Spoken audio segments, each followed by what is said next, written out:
नमस्कार, आप देख रहे हैं सक्षम भारत। आपके साथ मैं हूं प्रांजलि सिंह। नए army chief general Upendra Dwivedi चर्चा में। यह नाम इसलिए भी है क्योंकि पदभार संभालने के साथ ही हर सेना प्रमुख की तरह इनका भी अपना एक अलग विजन है, एक अलग लक्ष्य है, जिसकी पहली झलक हमें उस दिन देखने को मिली जब पदभार संभालने के बाद उन्होंने मीडिया से पहली बार बातचीत की। सेना प्रमुख से पहले सेना के वाइस चीफ रह चुके हैं। कश्मीर घाटी की सर्द हवाओं का उनको अनुभव है, तो राजस्थान के तपते रेगिस्तान में भी उन्होंने कमान संभाली है। क्यों खास है उनकी नियुक्ति, कैसा है उनके काम करने का तरीका, आज हम उन सारे पहलुओं पर बात करने जा रहे हैं।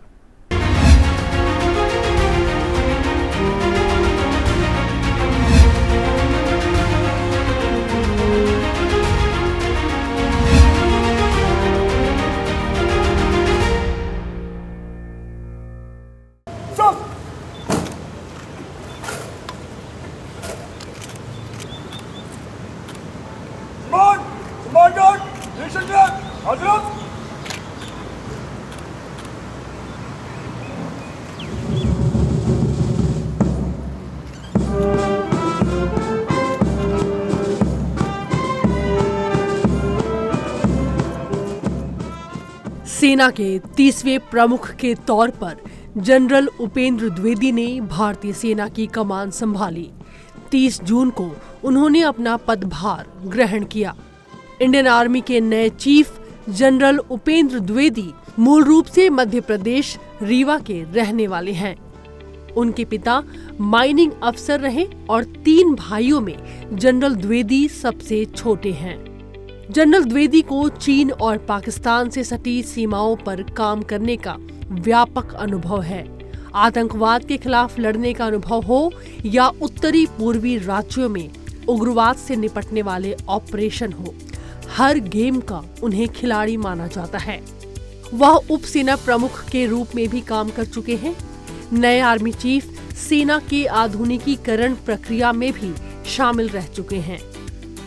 मेक इन इंडिया के तहत सेना में स्वदेशी हथियारों को शामिल कराने में उनकी अहम भूमिका रही है। जनरल द्विवेदी जनवरी 1981 में राष्ट्रीय रक्षा अकादमी एनडीए में शामिल हो गए थे। दिसंबर 1984 में जम्मू और कश्मीर राइफल्स की 18वीं बटालियन में उन्हें पहली नियुक्ति मिली थी। जनरल द्विवेदी परम विशिष्ट सेवा मेडल, अति विशिष्ट सेवा मेडल और 3 जनरल ऑफिसर कमांडिंग इंचार्ज प्रशस्ति कार्ड से सम्मानित हो चुके हैं। तो ये एक छोटी सी रिपोर्ट हमने देखी कि उनकी जर्नी कैसी रही है अब तक। आज के इस खास कार्यक्रम में हमारे साथ खास मेहमान भी जुड़ चुके हैं। हमारे साथ मौजूद हैं सेना से रिटायर्ड लेफ्टिनेंट जनरल सतीश दुआ। सर, बहुत बहुत स्वागत है आपका सक्षम भारत में। आपको बुलाने का मकसद ये है क्योंकि बहुत नज़दीक से आपने जनरल उपेंद्र द्विवेदी के कामकाज करने के तरीके को देखा है। सर, आपका फर्स्ट रिएक्शन उनकी नियुक्ति, आप इसको कैसे देखते हैं? मेरी समझ से प्रांजलि, वो बहुत ही ही इज़ अ थॉरो प्रोफेशनल और एक बहुत अच्छे ह्यूमन बीइंग हैं। और उनका जो तजुर्बा है वो, जैसे आपने जिक्र किया, वो अलग अलग टेरेन्स पे अलग अलग इलाकों में उन्होंने सर्विस की है और वो भली भांति इस पद के लिए वो बहुत ही परफेक्ट और बहुत कारगर साबित होंगे, ये मेरा मानना है। आगे बहुत सारे काम हैं जिस पर बहुत गंभीरता से काम करने की ज़रूरत है। चाहे मैं ईस्टर्न लद्दाख के बारे में बात करूं, चाहे मैं पाकिस्तान के एरिया के बारे में बात करूं, या फिर इन दिनों जो हम जम्मू कश्मीर में देख रहे हैं। शुरुआत में करना चाहूँगी सर LAC से। वो अभी नॉर्दर्न आर्मी कमांडर रहे हैं लगभग 2 साल, और बतौर नॉर्दर्न आर्मी कमांडर उन्होंने दोनों LAC और LOC को कमांड को संभाला है। LAC पे पिछले 4 सालों से जो हमारा चाइना के साथ फेस ऑफ है, जो हमारी डिप्लॉयमेंट्स हैं आपस में, जो टैक्टिकल लेवल पे हमारे ऑपरेशंस हैं, वो सब इन सब को अच्छी पकड़ है जनरल द्विवेदी साहब को। और उनका ये तजुर्बा तो खैर काम आएगा। हमने ये भी देखा है कि पिछले 4 सालों में हमारी डिप्लॉयमेंट, चाहे वो डिप्लॉयमेंट ऑफ फोर्सेस हो, चाहे डिप्लॉयमेंट ऑफ प्लेटफॉर्म्स हो, चाहे इंफ्रास्ट्रक्चर डेवलपमेंट हो, इसमें हमने टैक्टिकल लेवल पे चाइना के साथ एक मिरर डिप्लॉयमेंट की है और इन सब की समझ भली भांति है वो जनरल द्विवेदी साहब को, जो नए चीफ हैं। अगर मैं स्ट्रैटेजिक रीस्ट्रक्चर की ही बात करूं, हमने भी थिएटर कमांड पर हमारी तरफ भी काम हो रहा है। क्या आपको लगता है कि अगर मैं उस परिप्रेक्ष्य में बात करूं तो हमें इस मामले को और गंभीरता से सोचने की ज़रूरत है, जिस पर भारतीय सेना या फिर भारतीय सेना प्रमुख उनकी नज़र भी इस समय होगी? प्रंजलि, आपका इशारा शायद इस तरफ है कि जो उन्होंने इंफॉर्मेशन सपोर्ट फोर्स बनाई है चाइना ने और साइबर स्पेस फोर्स बनाई है, तो जब ये नई फोर्सेस उन्होंने बनाई हैं, एक स्ट्रैटेजिक सपोर्ट फोर्स को के टुकड़े करके उसको डायरेक्टली उन्होंने सीएमसी के अधीन कर दिया है। ये हमें समझना चाहिए कि चाइना ने जितना भी जो अपना ये इंटीग्रेशन का कार्यक्रम है वो हमारे से तकरीबन 5 साल पहले शुरू किया था। तो अब हम भी उसी लाइन पर अग्रसर हैं। हमने भी साइबर एजेंसी बनाई है, defence cyber agency, defence space agency, arm forces special operations division और ऐसी कई चीज़ें हैं। स्पेस में हम बहुत तवज्जो दे रहे हैं, तो हम भी उस पथ पर अग्रसर हैं। आज का एरा जो है, ये जो युग है, ये मल्टी डोमेन वॉरफेयर की तरफ इशारा करता है। तो मल्टी डोमेन वॉरफेयर एक चैलेंज है जिसके लिए हमें तैयार रहना है। जनरल द्विवेदी साहब बतौर आर्मी कमांडर, फिर बतौर वाइस चीफ होने के नाते से, उपाध्यक्ष होने के नाते से ये इन चीज़ों को भली भांति हैंडल कर चुके हैं। तकनीक के मामले में तो इनकी एक अलग एक्सपर्टीज मानी जाती है, उसका फ़ायदा मिलने जा रहा है भारतीय सेना को? यकीनन जो एक्सपर्टीज इनकी मानी जाती है तकनीकी मामलों में, और उसका फ़ायदा मिलेगा अब, जबकि हम न सिर्फ तेज़ी से बढ़ रहे हैं बल्कि हम इन सब महकमों को कहें या इन सब वर्टिकल्स को कहें, इनको हम इंटीग्रेट करने के कगार पर हैं। बिल्कुल। भारतीय सेना के जो प्रमुख हैं वो भी बार बार इस बात पर जोर दे रहे हैं, युद्ध के बदलते स्वरूप के मुताबिक भारत की तीनों सेनाओं को अपने अंदर बदलाव लाना पड़ेगा। जी बिल्कुल ठीक, और भारत की तीनों सेनाएं अपने अंदर ये बदलाव ला रही हैं। जी, ये प्रधानमंत्री द्वारा चलाया हुआ जो था, इन्होंने शुरू किया था पुश इसको, जब उन्होंने सीडीएस को अपॉइंट किया, उसके पहले इन्होंने इंटीग्रेशन की बात की, थिएटर कमांड की बात चल रही है, और हम सुन रहे हैं कि इस सरकार, जब ये नई सरकार का गठन हुआ है, तो अब थिएटर कमांड को एक और मतलब पुश मिलेगा और इसको एक अंजाम दिया जाएगा। ये जो चैलेंज है, ये सिर्फ जनरल उपेंद्र द्विवेदी के लिए ही नहीं बल्कि सभी चीफ्स के लिए है, क्योंकि हमने फ्यूचर रेडी करना है अपनी तीनों सेनाओं को, और उसमें इंटीग्रेशन का एक बहुत बड़ा हाथ है। थिएटर कमांड की हम बात करते हैं, सिर्फ थिएटर कमांड ही नहीं, और कई ऐसे पहलू हैं जिसमें हमें इंटीग्रेशन और सिनर्जी और जॉइंटमैनशिप की ज़रूरत है। जी सतीश जी, अब हम आगे बढ़ते हैं। अब हम बात करते हैं अभी इन दिनों जो हमें जम्मू कश्मीर में बदलाव देखने को मिल रहे हैं। क्या आप इसे चुनौती मानते हैं? क्योंकि जम्मू के वो एरिया जहां पर कभी शांति हुआ करती थी, वहां पर आतंकियों के अलग अलग निशाने हमें देखने को मिल रहे हैं। क्या इनका टारगेट इस तरफ भी आने के बाद सबसे पहले होगा? देखिए, हाल ही में हमने देखा है कि जम्मू रीजन को टेररिस्ट एक्टिवेट कर रहे हैं। वो क्यों कर रहे हैं?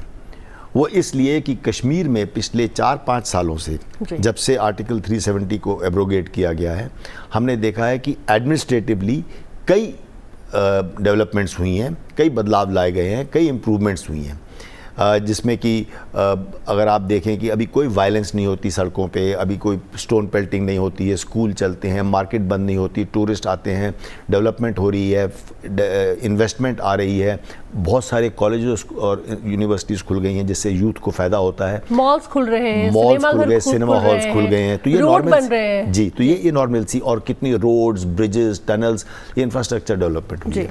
मैं चाहे रेडिकलाइजेशन का एक मसला अलग है, लेकिन जो आवाम है और जो यूथ है वो कम से कम इसका फ़ायदा उठा रहा है कि आजकल हालात सामान्य हैं। 2 करोड़ से ज़्यादा सैलानी, ज़्यादा टूरिस्ट अगर इस सीज़न में गए हैं, बल्कि इसमें तो डर हो रहा है कि कुछ ज़्यादा ओवर टूरिज़म हो रहा है। तो इस सब से एक आवाम के दिल में एक नॉर्मलसी की तरफ चलता हुआ जो जज्बा आ रहा है, उसको तोड़ने के लिए टेररिस्ट और उनके हैंडलर्स जो पार से हैं, LOC के पार से, वो नहीं चाहते, वो चाहते हैं कि इनके सबके आवाम के दिल व दिमाग में फिर से एक भय की भावना, to instil fear in their minds, तभी ये छुटपुट हरकतें कर रहे हैं। और अब इनको ज़्यादा आसान लगता है क्योंकि कश्मीर में हालात बहुत ज़्यादा, जो सिक्योरिटी फोर्सेस हैं बहुत मुस्तैदी से और बहुत अच्छा ग्रिड है, तो वो south of Pir Panjal, Jammu reason, Poonch Rajouri, Reasi, जहां हमने देखे हैं अटैक हुए हैं, डोडा तक में, कठुआ जाके, तो अब इन इलाकों को वो एक्टिवेट करने की उनकी कोशिश है। लेकिन जो आर्मी चीफ हैं, ये न सिर्फ नॉर्दर्न कमांड के कमांडर रह चुके हैं, आर्मी कमांडर रह चुके हैं, ये इन्होंने 9 कोर को भी कमांड किया है, जो पूरा जम्मू रीजन और ये जो कठुआ वाला इलाका है, ये सारा इनके अधीन रहा है पहले। तो ये बहुत ज़्यादा क्वालिफाइड हैं, कैपेबल हैं और नॉलेजेबल हैं इस चुनौती का सामना करने के लिए। जब इन्होंने कुर्सी संभाली तो किस फाइल को सबसे पहले मंगवाया होगा, किस पर सबसे पहले काम करना है, किस पर सबसे ज़्यादा मीटिंग्स हो रही होंगी, LAC या फिर LOC? ये कह पाना तो थोड़ा मुश्किल है, क्योंकि ये क्रिस्टल गेजिंग होगी कि किस फाइल को पहले मंगाया होगा। मेरी समझ से ये दोनों, ऐसा हमारे यहाँ पे आर्मी में ये सिस्टम नहीं होता कि इस फाइल को पहले मंगाओ और इस पे पहले तवज्जो दो, क्योंकि आप कोई एक चीज़ किसी दूसरे की कीमत पे नहीं करते हैं। LAC हमारे लिए बहुत बड़ा खतरा है, यानी क्योंकि चीन हमारे लिए एक बहुत बड़ा मतलब जो चीन का हमारा फेस ऑफ चल रहा है, उसमें बहुत सारी फोर्सेस डिप्लॉय हुई हैं और वो हाल ही में डिप्लॉय हुई हैं, पहले नहीं थे ऐसे। LOC ट्रेडिशनली चली आ रही है बहुत सालों से, जिसमें कि अब देखा जाए तो काफ़ी हद तक सुधार आ गया है इन टर्म्स ऑफ इन्फिल्ट्रेशन। जितनी इन्फिल्ट्रेशन के अटेम्प्ट्स होते थे, अब वो बहुत कम हो गए हैं। वायलेंस जो कश्मीर वैली में होती थी, अब वो बहुत कम हो गई है जी। तो हालांकि साउथ ऑफ पीर पंजाल उन्होंने, जैसे हमने जिक्र किया ऑलरेडी, उसमें कुछ तेज़ी आने लगी है। तो दोनों की तरफ उनको इक्वल तवज्जो दी जाएगी, क्योंकि ये ना भूलें कि ये आर्मी चीफ हैं, इनके नीचे आर्मी कमांडर्स हैं, जो अब नॉर्दर्न आर्मी कमांडर हैं, वो पहले वाइस चीफ रहे हैं जनरल सुचंद्रा, और उनको दोनों को देखना है, LOC और LAC को, और दोनों के लिए अलग अलग कोर कमांडर्स हैं। तो हर काम बटा हुआ है, delegated to the right levels, और जो ऊपर का लेवल है वो एक अच्छी एक इफेक्टिव लीडरशिप का रोल देता है। लीडरशिप के बदौलत ही आप अच्छे डिसीजंस ले सकते हैं। उसी में से एक बहुत महत्वपूर्ण डिसीजन है आत्मनिर्भरता को लेकर के, जिस पर कि तीनों सेनाएं काम कर रही हैं। सतीश दुआ, हम आएंगे आपके पास में, हम बात करेंगे, लेकिन मीडिया से जब बातचीत हुई और आत्मनिर्भरता भारत को लेकर के और किस तरीके से भारतीय सेना खुद को आत्मनिर्भर बना रही है, उस पर नए आर्मी चीफ का क्या कहना है, आइए अब हम आपको सुनाते हैं। मेरे लिए यह अत्यंत गर्व और सम्मान का अवसर है कि मुझे भारतीय थल सेना का नेतृत्व करने का सौभाग्य प्राप्त हुआ है। भारतीय सेना की गौरवशाली परंपरा हमारे सैनिकों के बलिदान और योगदान की बुनियाद पर आधारित है। इस अवसर पर मैं उन वीर सैनिकों को श्रद्धांजलि अर्पित करता हूं, जिनके कर्तव्य पथ पर अपने प्राणों की आहुति दी है।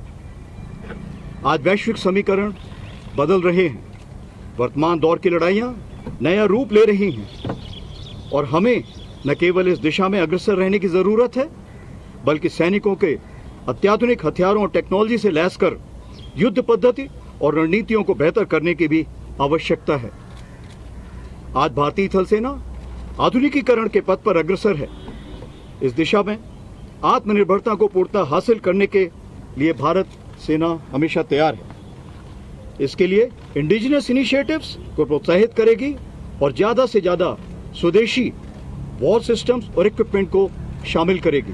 सतीश दुआ, जैसा कि हम लोग बात कर रहे थे और हमने इससे पहले भी बातचीत की है कि इनके टारगेट्स हैं और वो उनकी बातों में साफ झलक रहा है। उसमें मॉडर्नाइजेशन भी मुझे लगता है कि प्रायोरिटी पर है, क्योंकि हमने इंपोर्ट पर कई उपकरणों पर जो लिस्ट है उससे साफ है कि हमने बैन लगा दिया है, लेकिन हमें समय से वो उपकरण भी चाहिए। आपको क्या लग रहा है इस समय ये भी एक चैलेंज है इनके सामने? बेशक ये एक बड़ी चुनौती है पूरी आर्मी के सामने, और बतौर आर्मी चीफ के सरबराह होने के नाते ये अब चुनौती, इनकी अपनी चुनौती है। लेकिन इस दिशा में हमने बहुत काम किया है पिछले कुछ सालों में। देखिए, कोई भी मुल्क, कोई भी देश जो एक रीजनल पावर अगर बनने की आकांक्षा रखता है तो वो इम्पोर्टेड वेपन इक्विपमेंट सिस्टम पे नहीं कर सकता। इसलिए पिछले कुछ सालों से जो पुश मिल रहा है आत्मनिर्भरता में, डिफेंस में आत्मनिर्भरता को, वो सराहनीय है। आपने कुछ लिस्ट का नाम जिक्र किया, उसको आत्मनिर्भरता लिस्ट बोलते हैं हम, तो जिससे कि हम इंपोर्ट नहीं करेंगे, हम खुद डेवलप करने लग गए हैं। दूसरी तरफ हमने अपने डिफेंस प्रोडक्शन इस काबिल बना ली है कि हमने ऑलरेडी पिछले साल 1500 करोड़ था, इस साल 2100 करोड़, इतना हम लोग एक्सपोर्ट कर चुके हैं अपने डिफेंस इक्विपमेंट से, अपनी डिफेंस प्रोडक्शन से दूसरे मुल्कों को भी। तो ये एक अच्छा कदम है, लेकिन हमें अभी भी ज़रूरत है कुछ जॉइंट वेंचर्स की, कुछ टेक्नोलॉजी ट्रांसफ़र्स की, जिससे कि हम और बड़े प्लेटफॉर्म्स बना सकें। इसमें कई दूसरे देशों से बातचीत जारी है और कई कॉन्ट्रैक्ट साइन हुए हैं, और आने वाले समय में हम अपने देश को ज़्यादा से ज़्यादा आत्मनिर्भर बना पाएँ। अभी भी कुछ क्रिटिकल हथियारों की काफ़ी कमी है, और चूंकि अगर हम मॉडर्नाइजेशन की बारे में बात कर रहे हैं, अपने ही देश में बनाने के बारे में बात कर रहे हैं, तो उन हथियारों का तोड़ क्या? क्योंकि वो तो सर हमें जितनी जल्दी हो सके उतनी जल्दी चाहिए। अगर हमारे पास किसी चीज़ की कमी है और हमें उसको बनाने में थोड़ा टाइम लग रहा है, तो ऐसा नहीं है कि हम बिल्कुल ज़ीरो इंपोर्ट कर रहे हैं। इमरजेंसी पावर्स दी गई हैं तीनों सर्विसेज को, वाइस चीफ्स को इमरजेंसी पावर्स दी गई हैं कि हम उस इमरजेंसी पावर का इस्तेमाल करके वो हथियार, इक्विपमेंट, वो प्लेटफॉर्म्स हम खरीद सकते हैं जो हमारे को इमीडिएटली चाहिए। तो जाहिर है कि हम क्रिटिकल वर्ड्स नहीं आने देंगे, यानी कि जो हमारी सेना के लिए बिल्कुल अनिवार्य है उस पे हम वॉइड नहीं आने देंगे, क्योंकि ये देश की सुरक्षा का सवाल है। एक समस्या और है सर, जैसे अगर मैं बात करूँ तो DRDO कई बार प्रोटोटाइप जो प्रोडक्ट है वो तो तैयार कर देती है, लेकिन जब एक्चुअल जब फंक्शनल की बात आती है तो उस प्रोडक्ट को मिलने में या तो समय लगता है, या फिर सेना को जो सामान चाहिए उस मुताबिक अगर वो सामान नहीं होगा तो उसे तो सेना अप्रूव नहीं करेगी सर। अब DRDO में भी बदलाव लाए जा रहे हैं। एक हाई लेवल कमेटी का गठन किया है जिसने कि DRDO में जो हमें बदलाव लाने हैं, जो चेंजेस लाने हैं, वो रिफॉर्म्स लाने हैं, वो उनकी रिकमेंडेशन दी जा रही है। सो एक तरफ ये प्रयास है कि हम DRDO को और इफेक्टिव बना सकें, दूसरी तरफ हम अपनी तरफ से एकेडमिया को, इंडस्ट्री को, क्योंकि प्राइवेट सेक्टर अभी काफ़ी अग्रसर हो चुका है डिफेंस के मामले में। पहले हम सिर्फ पब्लिक सेक्टर पे डिपेंडेंट रहते थे, आजकल प्राइवेट सेक्टर भी काफ़ी आगे आने लगा है। कई ऐसे वेपन्स, इक्विपमेंट्स और प्लेटफॉर्म है प्राइवेट सेक्टर ने, चाहे वो छोटे ड्रोन्स हों, चाहे बड़े टैंक्स हों, ये प्राइवेट सेक्टर या तो खुद ब खुद या फिर जॉइंट वेंचर्स के जरिए बना करके आर्मी को दे रहा है। ये एक बड़ा, इसको इनकरेज करने की ज़रूरत है, थोड़ा हैंड होल्डिंग की ज़रूरत है सर्विसेज की तरफ से, जो कि किया जा रहा है। तो ये हम यकीनन इसमें एक शिफ्ट देख रहे हैं जो पिछले 20-30 सालों में नहीं हुआ, अब हम देख रहे हैं पिछले 5-6 सालों में ये बदलाव आ रहा है। भारतीय सेना प्रमुख ने जब अपने पदभार को संभाला और कहा कि जो सेना है वो एक परिवार है, अब हम सुनते हैं कि उन्होंने इस बारे में क्या कहा है। मेरा प्रयास रहेगा कि भारतीय थल सेना, नौसेना और वायुसेना तथा अन्य स्टेक होल्डर्स के संपूर्ण समन्वय से, यानी सिनर्जी के साथ कॉन्फ्लिक्ट के फुल स्पेक्ट्रम में ऑपरेशंस के लिए सदैव तत्पर रहें। इससे भारत के राष्ट्र हितों को सुरक्षित किया जा सकेगा और हम विकसित भारत 2047 की दिशा में राष्ट्र निर्माण का एक प्रमुख स्तंभ बन सकेंगे। सेना के सभी रैंक्स और डिफेंस सिविलियंस के हितों और कल्याण का ध्यान रखना मेरी प्राथमिकता रहेगी। पूर्व सैनिक, वीर नारी और उनके परिवार के प्रति मेरी जिम्मेदारी एक पवित्र प्रतिबद्धता है और मैं अपने इस विस्तारित परिवार को पूर्ण समर्थन और सहायता का आश्वासन देता हूं। मुझे सौंपे गए इस उत्तरदायित्व के प्रति मैं पूरी तरह से सचेत हूं और मैं देश और भारतीय नागरिकों को विश्वास दिलाता हूं कि भारतीय सेना हर चुनौती का सामना करने के लिए पूर्णतः सक्षम और तैयार है। जय हिंद। सेना एक परिवार, और इसी सोच के साथ तीनों सेनाएं हमेशा आगे बढ़ती है, लेकिन उस परिवार के लिए सतीश सर कई पॉलिसी भी बनाई जाती है ताकि उनको आगे कोई दिक्कत ना हो। कई बार ऐसा देखा जाता है कि पॉलिसी बनाने के बाद कुछ दिनों के बाद जो है उनके फ़र्क क्या होना चाहिए, क्या नहीं, क्या इस पर और स्टडी करने की ज़रूरत है। ऐसी ही एक पॉलिसी अभी जनवरी में लागू हुई है, मैं प्रमोशन पॉलिसी के बारे में बात कर रही हूँ सर। क्या आपको लगता है कि अब इस पर भी उनकी नज़र रहेगी? क्योंकि हो सकता है कि कई रिपोर्ट्स, कई जानकारियाँ उन तक आई हो और ऐसी और भी बहुत सारी पॉलिसीज़ जो है सेना में चल रही हैं, इस पर भी इनकी नज़र रहेगी? देखिए, पॉलिसीज़ ऐसी होती हैं कि कोई भी नई पॉलिसी हो, कोई भी नए डिसीजंस हों जो फैसले लिए जाते हैं, वो हमेशा सेना में हमेशा उस पर रिव्यू किया जाता है। कुछ देर तक उस पॉलिसी को लागू किया जाएगा और उसके बाद उसको रिव्यू किया जाएगा। तो हर चीज़ जो ये लीडरशिप का काम है, अगर कोई चीज़ ठीक तरीके से नहीं चल रही है या उसमें कोई बदलाव लाने की ज़रूरत है तो हम हिचकिचाते नहीं हैं, एक फ्लेक्सिबिलिटी होती है उसमें बदलाव लाने की। तो ये जाहिर है कि न सिर्फ सेना प्रमुख बल्कि और भी सीनियर लीडर्स जितने भी हैं वो इन पॉलिसीज़ को हमेशा रिव्यू करते रहेंगे। ऐसी ही एक पॉलिसी है अग्निपथ योजना, जिस पर कि सेना लगातार स्टडी कर रही है। हमारे प्रधानमंत्री ने भी इस बारे में कहा, हमारे देश के रक्षा मंत्री ने भी इस बारे में कहा है। तो क्या नए सेना प्रमुख का ध्यान इस तरफ सबसे ज़्यादा रहने वाला है? क्या लगता है आपको? देखिए, सबसे ज़्यादा नहीं कह सकते, ये एक बहुत इम्पॉर्टेंट चीज़ है और जितने विषयों पे हमने चर्चा की है वो भी सारे बहुत ज़रूरी विषय हैं। तो सेना अध्यक्ष होने के नाते इनको हर मतलब इनकी काबिलियत है और इनको तजुर्बा है कि वो हर पॉलिसी पे पहलू पे नज़र रख पाएंगे। अग्निवीर एक इम्पॉर्टेंट चीज़ है, एक तब्दीली है जो लाई गई है पिछले 2 सालों में। हमने जो 2 साल पहले अग्निवीर रिक्रूट किए थे और इसमें डिफेंस मिनिस्टर रक्षा मंत्री राजनाथ सिंह जी ने भी कहा था, ये इलेक्शन से पहले की बात है, कि उन्होंने कहा था कि हम इसमें समय के साथ बदलाव लाएंगे, मतलब इसको मॉडिफाई करेंगे अगर ज़रूरत होगी। तो अभी पहले बैचेस जो हैं वो यूनिटों में आए हैं, कुछ समय तक इनको देखा जाएगा। अभी वो 4 साल वाला मियाद भी नहीं पूरी हुई, जबकि पहला बैच है उसमें वो जो कितना यानी कितने हम रिटेन करेंगे और कितने फौज से बाहर जाएंगे वो सब देखा जाएगा। तो इस पे और इलेक्शन के बाद भी ये अनाउंसमेंट की गई है कि इसमें जहाँ ज़रूरत पड़ेगी वहाँ पे इसमें बदलाव लाया जाएगा। तो वो अभी एक ऐसी चीज़ है जो यकीनन सेना अध्यक्ष अगर ज़रूरत पड़ी तो बदलाव लिया जाए, काम करेंगे भी और बदलाव भी लेकर के आएंगे। सतीश सर, नॉर्थ ईस्ट की अगर मैं बात करती हूँ तो नॉर्थ ईस्ट का भी सेना प्रमुख को एक अच्छा खासा अनुभव है और इन्होंने उस कमांड को लीड किया है जिस कमांड के पहले लीडर आप थे, उस हेडक्वार्टर के, और आपकी मुलाकात जनरल द्विवेदी से वहाँ पर हुई थी। मैं आपसे समझना चाह रही हूँ कि क्या है उनके काम करने का तरीका? देखिए, ये तो फिर मेरा पर्सनल ओपिनियन होगा, लेकिन मैंने जनरल द्विवेदी को जितना जाना है, जनरल द्विवेदी एक बहुत ही सुलझे हुए लीडर हैं और एक तरफ उनकी थॉरो प्रोफेशनल कॉम्पिटेंस है, यानी कि वो बहुत कारगर हैं अपने काम में, उनको तजुर्बा इतना है, उनको नॉलेज इतनी है टेक्नोलॉजी की और इलाकों की, तो वो बहुत कारगर हैं अपने डिसीजंस में। दूसरी तरफ वो एक बहुत ही अच्छे ह्यूमन बीइंग हैं, बड़ी ह्यूमेन क्वालिटीज़ हैं उनमें, और जब वो डिसीजंस लेते हैं वो हमेशा एक कंसिडर्ड डिसीजन लेते हैं, सबसे इनपुट्स लेते हैं, कंसिडर करके डिसीजंस लेते हैं, कोई जल्दबाजी नहीं करते हैं, और लेकिन उनके डिसीजंस और उनके काम करने का तरीका एक बोल्ड तरीके से डिसीजंस लेते हैं।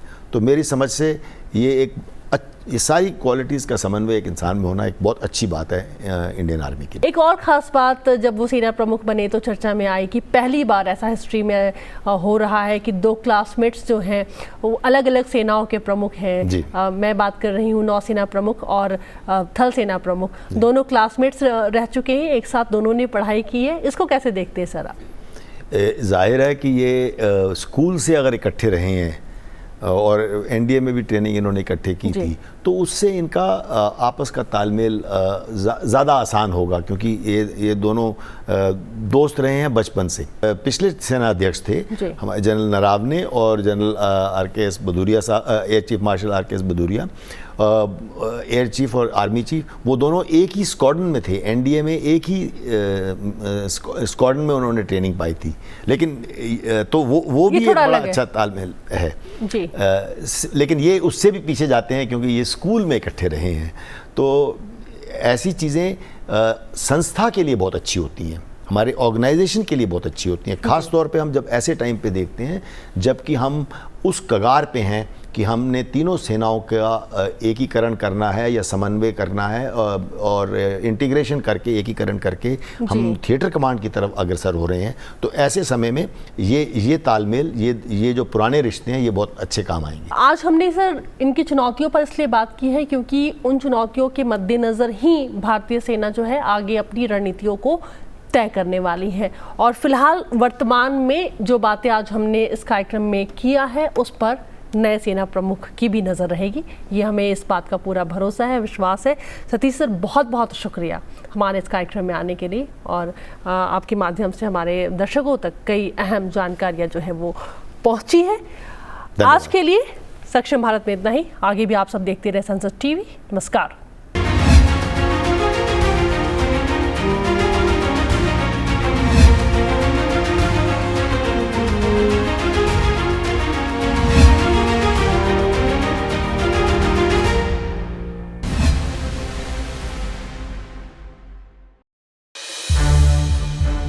संसद टीवी के और भी प्रोग्राम्स देखने के लिए सब्सक्राइब करें हमारा YouTube चैनल और हाँ, इन्हें लाइक और शेयर करना ना भूलें।